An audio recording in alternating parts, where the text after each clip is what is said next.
thing is that actually teachers are the only professionals that on a daily basis are responsible for changing the structure and connectivity of the brain. A lot of people see the brain as some sort of biological limit, if you like. I can't do it, it's my brain. That is really not the case. There's no reason why anything that we understand about the brain should limit achievement. Far from it. In actual fact, knowing about the brain and knowing about its plasticity can actually influence the learner's approach to their work and their self-concept.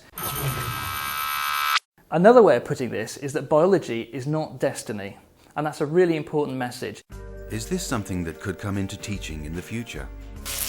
Maybe schools could schedule lessons teaching children about this plasticity, letting them know there are no scientific limits to their learning. One effect the concept of a plastic brain structure has had is to dispel the popular myth that people's brains stop developing past a certain age. And that has opened up a whole world of possibilities for learners. What's been happening in the last 15 years, I would say, is something entirely different. There's been a dialogue developing between neuroscience and education, and that is developing concepts that are educationally relevant and scientifically valid. And there's now a whole range of ideas which really should actually be considered now in schools. The challenge is to transfer this from the laboratory to the classroom. Some teachers that are testing out some of the new ideas from neuroscience within the classroom is a group of ASTs in Gloucestershire, and they're starting to influence education in surprising ways. It's just strange how the neuroscience just linked up so many parts of my life in so many different ways. Sarah Shaw is part of a project run by our next scientist. Dr. Jonathan Sharples is so determined to get neuroscience into the classroom that he's inspired a group of ASTs to incorporate it into their teaching. The AST project was set up along these lines to explore really what happens when we can bring some of these scientific insights and combine that with a group of teachers' expertise of learning. It was really exciting for us to see how these ideas could be taken and fed into what we were doing in terms of practice. But how could neuroscience fit in with Sarah's specialism, teaching dance to primary children? Through Jonathan Sharples, it didn't take long for her to find a link. It's a method which develops what is known about kinesthetic learning by teaching a specific subject through dance. I'm going to do about the water cycle. It's a really good one to teach as a sort of one-off. So, it's a hot, sunny day, and the water is beginning to get enough heat energy to leave the water and turn into water vapour and evaporate. We guys are going to evaporate. Off you go, find a space. One of the things we talked around is the potential for using motor skills, so movement skills. Quite a large proportion of the brain that's responsible for coordinating movement.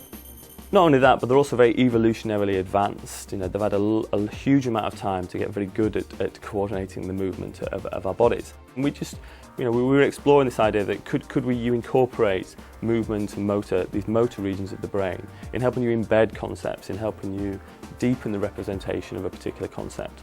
The theory is that the children performing the water cycle, as well as studying this, will actually remember it better.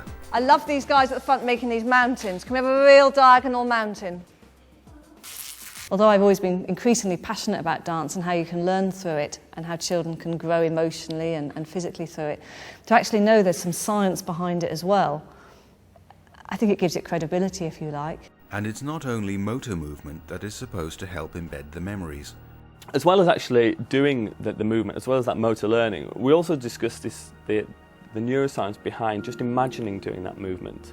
And rather excitedly, I think neuroscience is showing that even as you just imagine doing a particular movement, that activates very, very similar and large proportions of the brain is actually doing that movement. There's some research that came out of Cleveland in Ohio that showed that you can increase the strength of your biceps by I think 14% just by imagining it. So don't go down the gym, just imagine going down the gym. So is this something that might be incorporated into a classroom based on neuroscience? Could we really see geography lessons being combined with dance? These ideas are very different quite often to what's going on. That's why they may provide some hope in a way, because we need something different. But these issues need to be discussed very carefully. Those discussions need to involve scientists, they need to involve educators. So it's not just about sparkly, shiny baubles of science. It needs to be grounded very firmly in teachers' instincts and understanding as well. But it does seem as though this is working and the children are remembering what they're taught. A student from Worcester University came and did her dissertation, and we took 2 Year 3 classes, and one group learnt it sort of normally and one group just danced it, and when she tested them the dancers knew it better even though they hadn't written anything down. We did do one in science, which was magnets. We had bits like where we had to go back and join them back, and then we went like that with our fingers together. But when you put two norths together, they don't go together. And that's the that. We all sort of know you do things and you make things relevant to children and you engage their emotions and you visualise things. We knew all that, but to suddenly know what the science was, all of us at our own levels, in our own areas of expertise, realised we need to roll this out. We shouldn't be the keepers of the secret, if you like. So we've heard about a school day using lessons broken down into 3 sections, and which introduces dance and movement at every opportunity.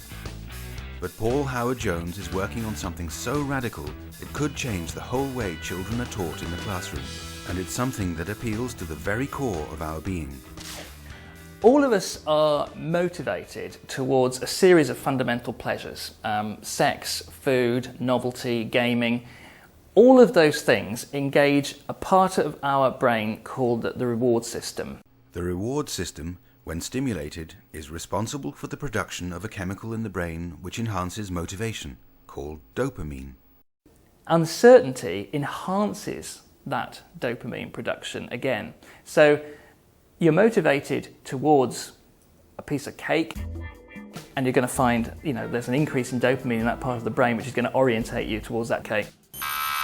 But if you're not quite sure if you're going to get the cake, that dopamine is going to be enhanced. If you know you're going to get the cake, you get a certain amount of dopamine. But if it's 50-50, then you're going to get the maximum hit. So uncertainty seems to enhance dopamine in that part of the brain, and it enhances our motivation towards that goal. To test this in the classroom, Paul devised a computer-based quiz which, even when children got a question right, would deduct points at random. Well, it's not calcium, we know that. potassium.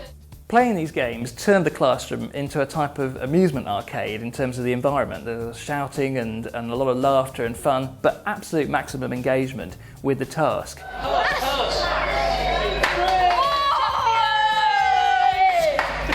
And so that's when I think we first started realising that this concept of uncertainty is incredibly important to motivation, and it's something which has been completely ignored by education.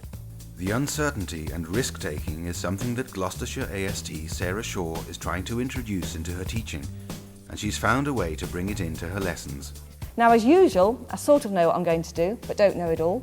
I'm going to really hope that you will come in with ideas of ways that we can put the piece together. By seemingly making it up as she goes along, the children think they are taking the risk. They seem to enjoy it. Okay, right, so hang on. So we've got some people being the sun with material. Go on then. With material, we've got the waves. When the sun comes out, we could evaporate. Okay, that's cool. What else can we do? Also for the sea, you could sway your arms around. I think what any teacher can do is set up a situation where the children are taking risks. How should we do it? Shall we do this? Shall we do that? What are your thoughts? But the children know they're in a safe place. There are parameters to the task. I'm not just going to say this morning, go and make a dance up. I'm going to suggest techniques, I'm going to suggest questions. So they're taking risks, but within a fairly secure place. So the scientists are telling us that their research could affect what goes on in the classroom. But what about the day as a whole? Could something even more radical be on the horizon? Back at Monk's Eton in Newcastle, they're completely shifting the school day using new knowledge about children's circadian rhythms. The circadian rhythm is an internal body clock, which determines how alert and responsive a person is at different times of the day and changes with age. We've known about circadian rhythms for some time. These are like daily rhythms of about 24 hours, plus or minus 1 hour. And there seems to be some sort of internal clock. And we actually think that this exists in the suprachiasmatic nucleus, just about here in the hypothalamus.